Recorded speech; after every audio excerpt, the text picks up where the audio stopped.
Hello and welcome back everyone to the YouTube channel of Sunshine Teachers Training. I'm really happy to have you here. I want to start by thanking you for all your comments, all your likes, all your feedback.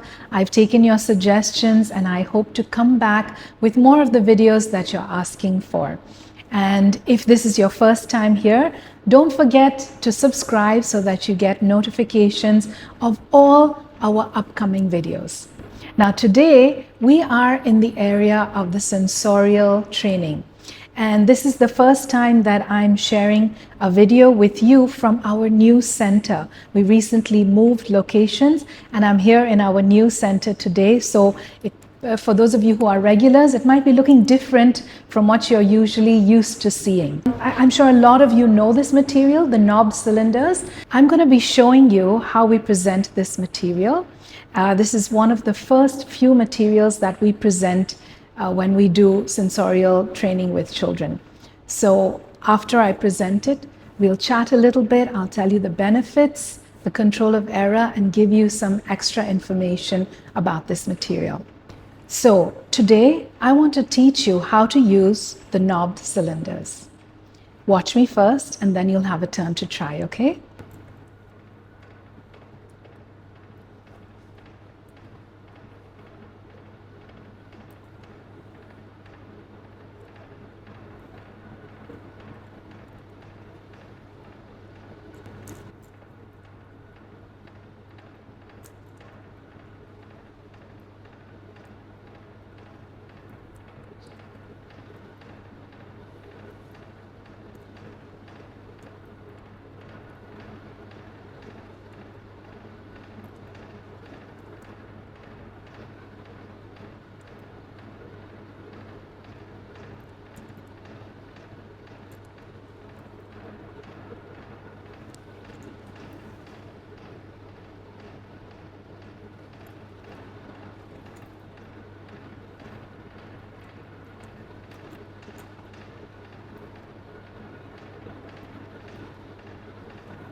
So today you've learned how to use the knob cylinders.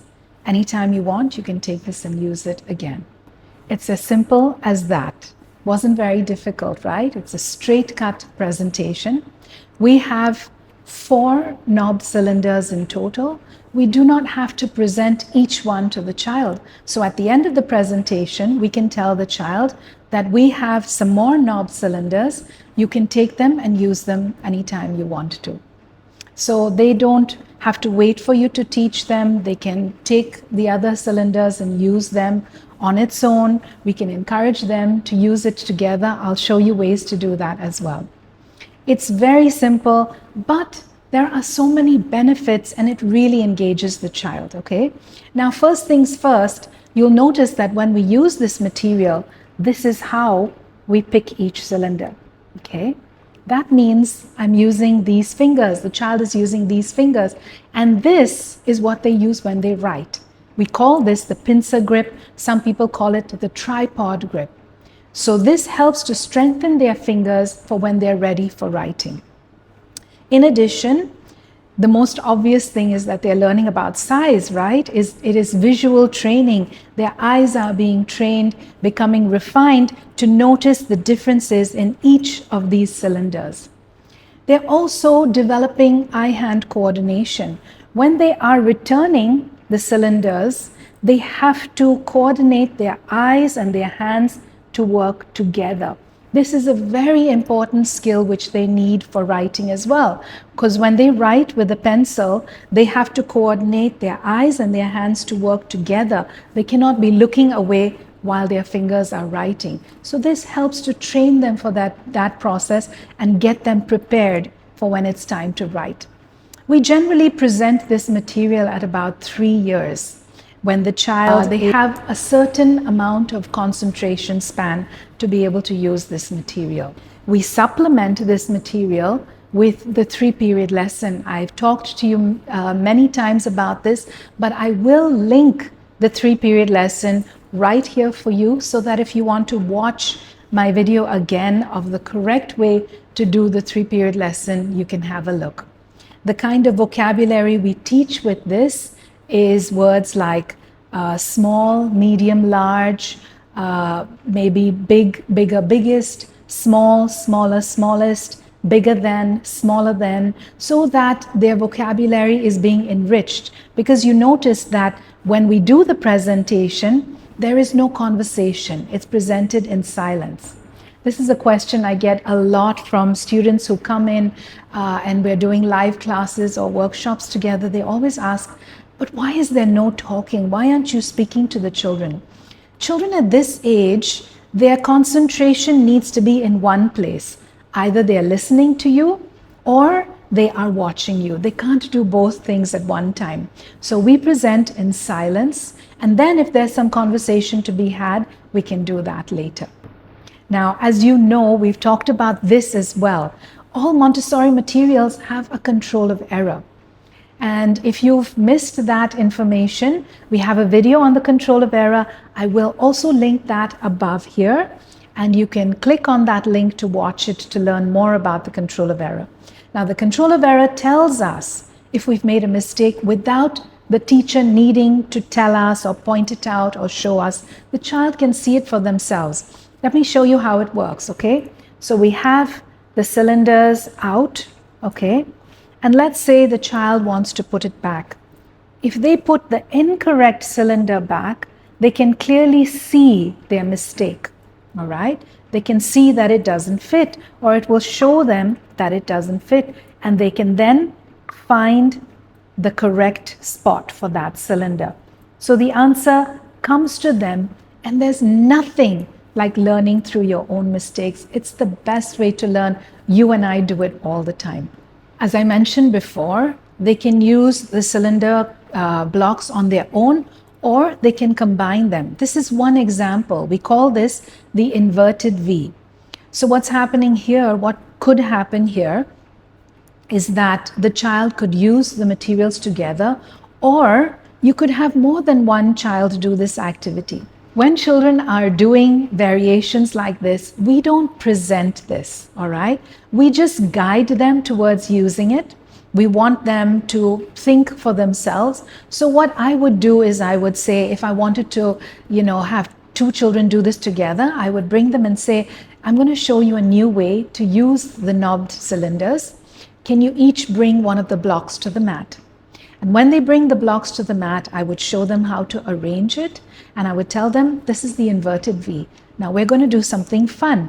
I want you both to take out all the cylinders and put them in the center of the mat.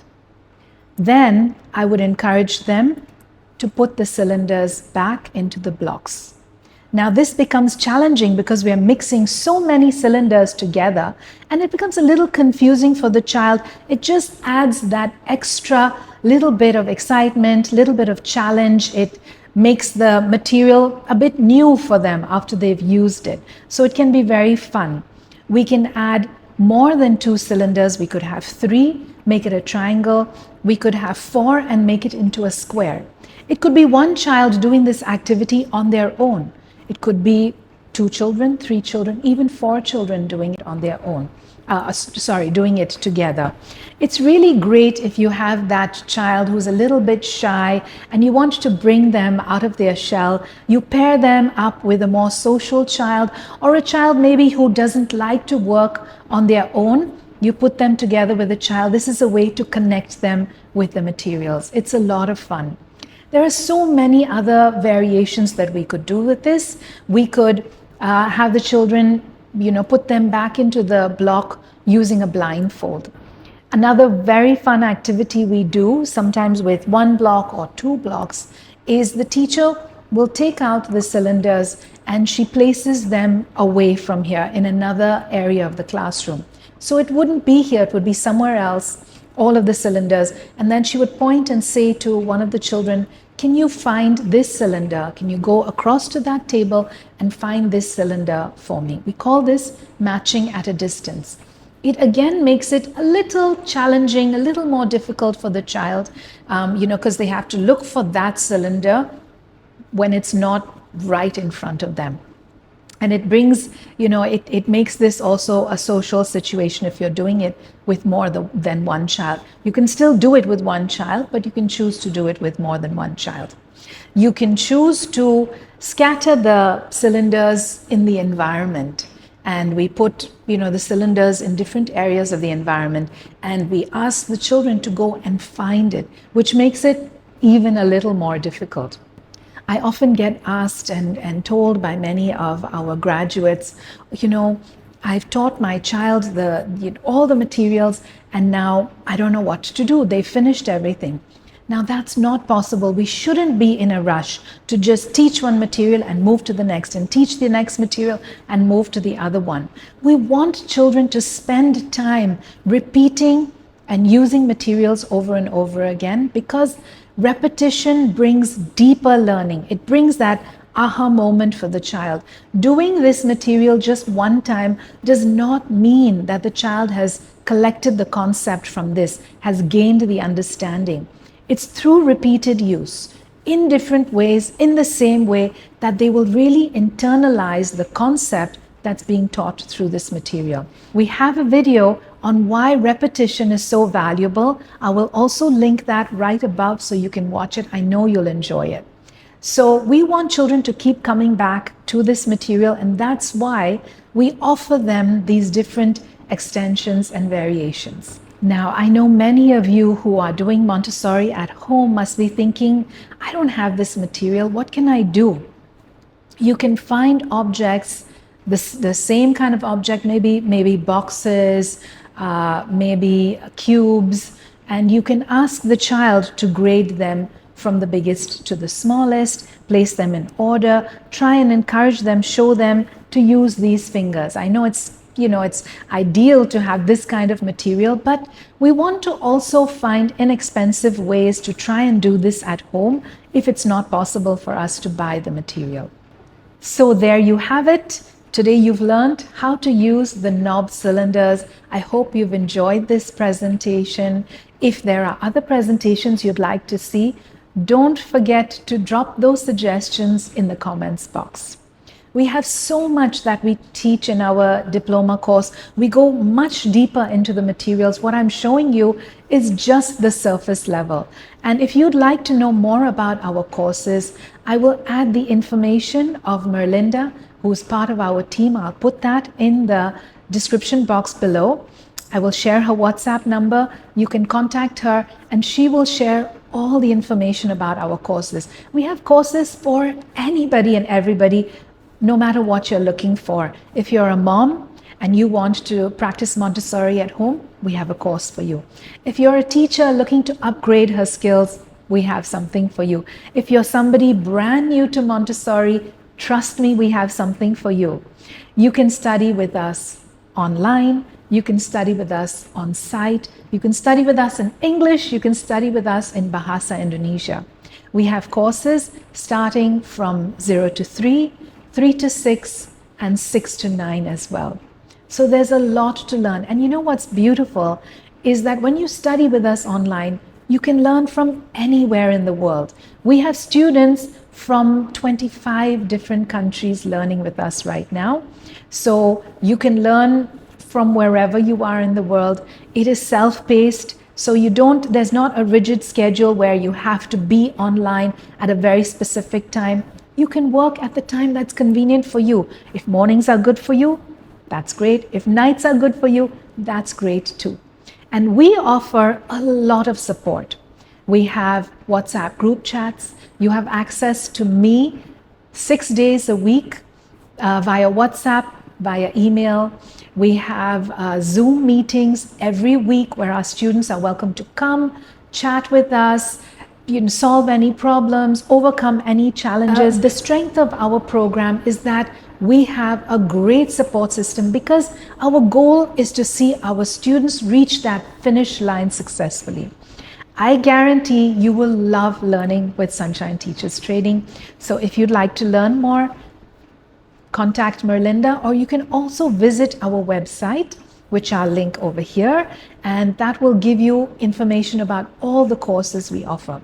We do offer 12-month courses. We offer shorter courses, which are non-diploma. Like I said, there's plenty for everybody. Contact us, work with us. You will love it. I've enjoyed sharing this video with you. I will be back with a lot more every week. So hit that subscribe button so that you get the notifications. If you've enjoyed this video, like it, leave comments, show us some love, and we'll be back with more. And until we meet again, have a beautiful day.